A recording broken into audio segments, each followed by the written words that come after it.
कल नाइट पे जॉब किया तो मैं सो गई थी। तो मुझे ना एक रूम है, एक रूम में ना इतना अच्छा वो रूम है, जैसे बहुत आध्यात्मिक रूम होता है ना, और उसमें एक महाराजा जैसी कुर्सी लगी हुई है, और उसमें पूरे भगवती के जैसे लाल चुन्नी से पूरे पूरे मतलब कोई बैठना बैठेगा, उसमें सोफा होता है ना वैसा। और उस रूम में चारों ओर गुलाब कमल होते हैं ना, कमल लोटा में रखे हुए हैं, लोटा है चारों तरफ। और उसी जो महाराजा जैसा सोफा है, जैसे माँ की चुन्नी डाली हुई है, उसके नीचे जोत जल रही है। और उस रूम में फोटो लगी है जो देवियों की है, जो देवी मतलब ऐसी देवी जो मैंने कभी देखी नहीं होगी। उस रूम में बहुत सारी फोटो लगी है। और मेरा स्मरण कि उस सोफा में क्या जा रहा है कि ये मेरे गुरुदेव का स्थान है, मतलब आसन है। मैं उस रूम में घुस रही हूँ तो मैं मतलब फील कर रही कि मेरे गुरुदेव का स्थान है, ये सोफा उनका है, मतलब वो उसके नीचे जोत जल रही है सोफा के नीचे। और वो मतलब एक सोफा महाराजा सोफा होता है ना ऐसा। और उसके बाद जब मैं बाहर निकलती हूँ तो एक स्त्री मुझे घूर के देख रही है। तो मैंने बोला ये मेरे गुरुदेव की पत्नी है। मैं ऐसा मन में भाव ला रही, 2 बच्चे दिखे, एक लड़का एक लड़की, ये मेरे गुरुदेव के बच्चे हैं। ठीक है, फिर मैं और आगे निकलती हूँ, और आगे निकलती हूँ तो मैं अपने पैरों की पायल की आवाज सुन रही हूँ चलते चलते। मैंने मेरे पैरों की पायल की आवाज आ रही। फिर मैं और निकल रही हूँ, और निकलते निकलते कोई चीज नकारात्मक चीज जो मुझ पर अटैक करी, तो मुझे इतना वो आ रहा है, पावर मतलब अपने पे फील हो रहा है कि मैं उसको जोर से चिल्ला रही हूँ। मुझे डर नहीं लग रहा है, मतलब इतना मुझे गुस्सा आ रहा है कि कोई चीज है जो मुझे अटैक करना चाह रही है, डर हमें लगता है जैसा, वो मैंने फील किया। मतलब वो मुझे सोफा नहीं होते जैसे बड़े बड़े महाराजा सोफा में बैठते हैं लोग, और वो उसके नीचे जोत जल रही है, मेरे आसन है मेरे गुरुदेव का, मैं ये फील कर रही हूँ। हाँ, और पूरे कमल कमल है चारों तरफ, वहाँ पे लोटा में रखे हुए हैं। वो रूम पूरा आध्यात्मिक जैसा है, पूरा मतलब सजा हुआ है। अच्छे से बनाया था मुझे। हाँ, तो मैंने बोला मैं ये कंटिन्यू करूँ ना उसको जाप। कंटिन्यू करो। वो हम्म। संकेत है, वो संकल्प को जो भी संकल्प है वो पूर्ण होगा, इसका संकेत है। वो एक ही दिन में आ गया। मतलब आपने नहीं, थी वो जो पत्नी थी, यक्षिणी थी, वो कैसी दिख रही थी? अच्छी दिख रही थी और मुझे घूर रही थी। अब मैं देखो, मुझे ये नहीं लग रहा था, मेरे मन में भाव ये थे ये मेरे गुरुदेव की पत्नी है। और 2 हम्म बच्चे भी थे, बच्चे एक हम्म लड़का एक लड़की थे, छोटे छोटे थे। ये मेरे गुरुदेव के बच्चे हैं, मैं ये फील कर रही हूँ, उस समय में ये माइंड के ला रही हूँ। हम्म। और ये बच्चे कैसे दिखते थे? वो कपड़े कैसे पहने थे? उन्होंने कपड़े चेहरे पे फोकस किया, चेहरा सांवला सांवला था दोनों का। हम्म। सांवले सांवले होते हैं ना बच्चे, वैसे बहुत एकदम गोरे भी नहीं है, सांवले हैं। बट फोकस उसमें नहीं किया। 2 बच्चे एक साथ मुझे दिख रहे थे, एक औरत मुझे घूर रही थी, ये सब था। और फोटो फोटो लगी थी, फोटो में देवियां थी बहुत सारी।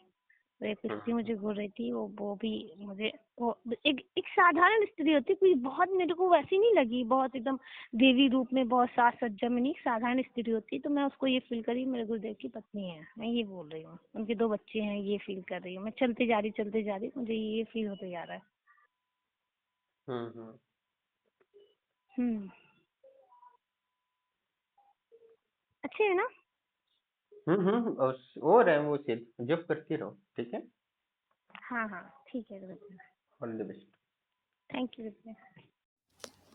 प्रणाम दोस्तों, जैसे कि आप ऑडियो सुन रहे थे और साधिका जैसे ही जप की और सो गई, तुरंत ही वो सूक्ष्म शरीर से मेरी साधना स्थली पे आई थी और उसको बहुत सारी चीज़ें दिखी। और उसमें से जो कमल वगैरह था, पुष्प यानी जो पूजा सामग्री था, और वो साथ ही उसको 2 बच्चे भी दिखे। जो मैं एक बार ऐसे ही भटकते भटकते त्र्यंबकेश्वर गया था, वहाँ के एक तांत्रिक की मैंने बहुत सारी सेवा की, तो उसने मुझे 2 एक कच्चे कलवा दिए थे, तो वही वो बच्चे हैं।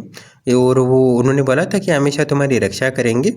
और वो ऐसे उन्होंने वरदान दिया। तो वैसे मतलब सेवा करते हैं हम कभी किसी गुरु की, तो निश्चित ही वो हमें फल देते हैं, वो कभी उस फल का व्यर्थ नहीं जाता।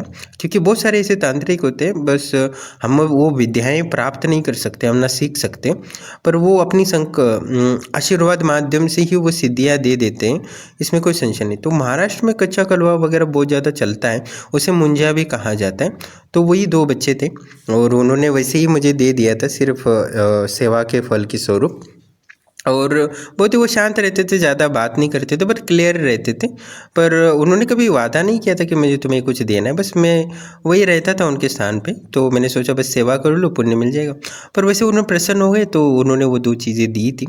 वैसे तो वो 10 साल हो गए उससे स्थिति को।